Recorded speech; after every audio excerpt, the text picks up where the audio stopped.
오늘 우리에게 주시는 하나님의 말씀은 사도행전 28장 6절에서 10절까지 말씀입니다. 그들은 그가 붙든지 혹은 갑자기 쓰러져 죽을 줄로 기다렸다가 오래 기다려도 그에게 아무 이상이 없음을 보고 돌이켜 생각하여 말하되 그를 신이라 하더라. 이 섬에서 가장 높은 사람 부블리오라 하는 이가 그 근처에 토지가 있는지라 그가 우리 영접하여 사흘이나 친절히 머물게 하더니 보블리오의 부친이 열병과 이질에 걸려 누워 있거늘 바울이 들어가서 기도하고 그에게 안수하여 낫게 하매 이러므로 성가운데 다른 병든 사람들이 와서 고침을 받고 후한 예로 우리를 대접하고 떠날 때에 우리 쓸 것을 배에 실었더라. 아멘. 하나님 나라가 가까이 왔다라는 제목으로 오늘 말씀 함께 묵상하겠습니다. 바울을 로마로 호송하던 배가 유라글로라는 광풍을 만나 결국 파손되었습니다. 그러나 그 파손되던 순간에 멜리데라는 섬에 도착했습니다. 그곳에 도착해서 구조를 받았고 또 놀랍게도 그곳의 원주민들이 그들을 따뜻하게 특별하게 대접했습니다.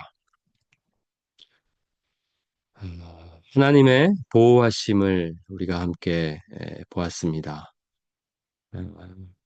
어려움 속에도 폭풍 속에도 지켜주시는 하나님, 그리고 섬에 도착했을 때에도 이 원주민들의 친절을 통해서 은혜 주신 하나님, 또 놀랍게도 바울이 독사에 물렸지만 아무런 상함을 입지 않았던 것도 하나님의 지키심, 하나님의 보호하심이었습니다. 독사에 바울이 물려도 무사한 것을 보고 원주민들은 어떻게 반응했습니까?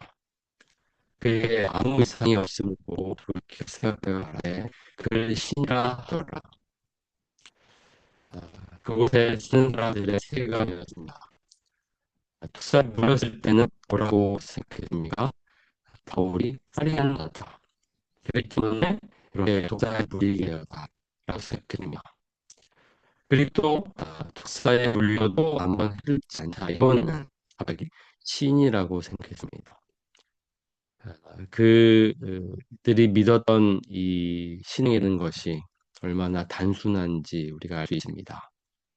일어나는 현상에 따라서 살인한 사람이라고 생각하다가 또 어, 반대로 신이라고 부르고 있습니다. 그렇게 바울을 신이라고 불렀습니다. 그때 바울의 반응은 어땠습니까? 여기 에서는 아무런 반응도 기록하고 있지 않습니다. 그것은 바울이 어떻게 사람들이 생각해도 그 판단에 아무런 영향을 받지 않았다는 것을 알 수 있습니다. 사람들이 신이라고 부를 때에도 또 사람들이 살인한 자다라고 부를 때에도 아무런 반응을 하지 않습니다. 이것이 바울의 모습입니다. 바울은 다른 사람에게 받는 판단에 대해서 자유한 사람이었습니다. 고린도전서 4장 30절 말씀입니다. 너희에게나 다른 사람에게나 판단 만든 것이 내게는 매우 작은 일이라. 나도 나를 판단하지 아니하노니. 바울은 다른 사람들의 평가 판단에 영향받지 않았습니다. 신이라고 아무리 칭송을 해도 그것에 육받지 않았고 바울은 묵묵하게 자신의 역할을, 자신의 위치를 알았고 또 자신의 일을 감당했습니다. 우리도 바울처럼 우리 스스로를 그렇게 생각하고 또 다른 사람들의 판단에 영향받지 않으면 좋겠습니다. 하나님께서 이미 우리를 하나님의 자라고 부르셨습니다. 그것으로 우리를 향한 판단은 이미 끝났습니다. 사람들의 눈엔 바울은 매우 비범해 보였습니다. 매우 특별해 보였습니다. 독사에 물려도 아무런 해를 입지 않았고 그리고 또 그런 신이라는 평가를 받았어도 칭송을 받았어도 아무런 흔들림 없이 겸손한 모습에 사람들은 왠지 바울이 특별해 보였습니다. 결국 그 섬에서 가장 높은 사람의 초대를 받습니다. 보블리오의 초대를 받아서 그곳에서 이제 사흘이나 머물게 하고 또 그 비범한 바울에게 또 보블리오의 부친이 지금 병중에 있었는데 이 부친에게 기도해 달라고 요청합니다. 결국 바울이 그 보블리오 부친 열병과 이질에 걸려 있었던 그 부친을 위해서 기도해 주었고 그에게 안수해 주었고 놀랍게도 그 바울의 안수 기도에 이 부친이 병을 고침받게 됩니다.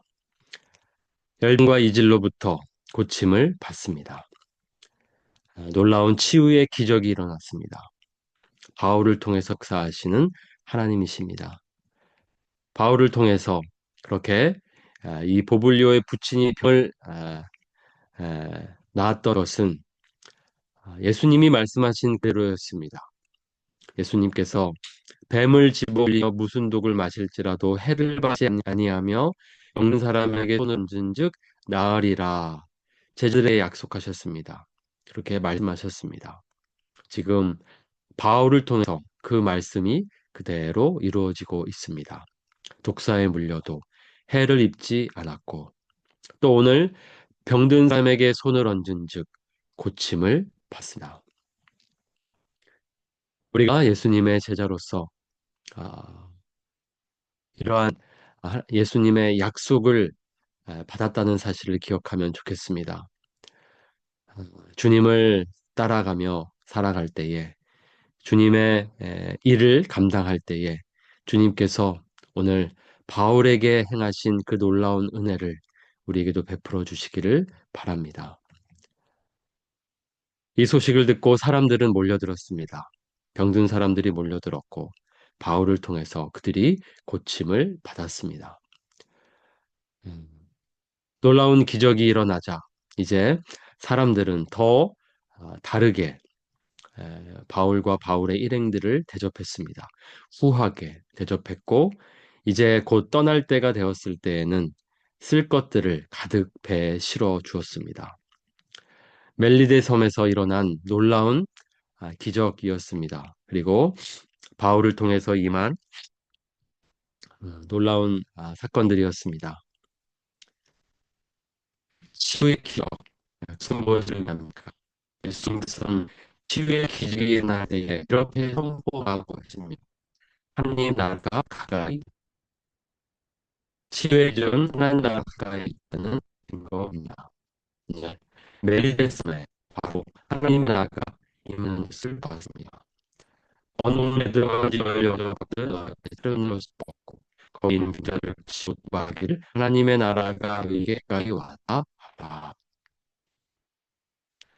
바울은 이렇게 에, 잠시 멀리된 섬이 있지만 그곳에서도 복음을 전했습니다. 그리고 그곳에서 놀라운 치유의 기적이 일어났을 때에 하나님의 나라를 선포했습니다. 하나님의 나라가 가까이 왔다. 하나님께서 하나님을 사랑하는 백성들에게 이러한 놀라운 기적의 은혜를 베풀어 줄 믿습니다. 오늘 우리가 함께 간절히 기도하기는 그렇게 우리가 서 있는 이곳에 하나님의 나라가 임하기를, 우리가 가는 곳에 하나님의 나라가 임하기를 그렇게 우리가 함께 기도하면 좋습니다. 우리가 선 곳에서도 오늘 일어난 것처럼 치유의 기적이 일어나기를, 우리가 기도하는 자들이 고침 받기를 그렇게 간절히 구하며 기도하며 나아가시다. 하나님께서 저 여러분을 통해서 하나님의 나라를 이 땅에 이루게 하실 줄 믿습니다.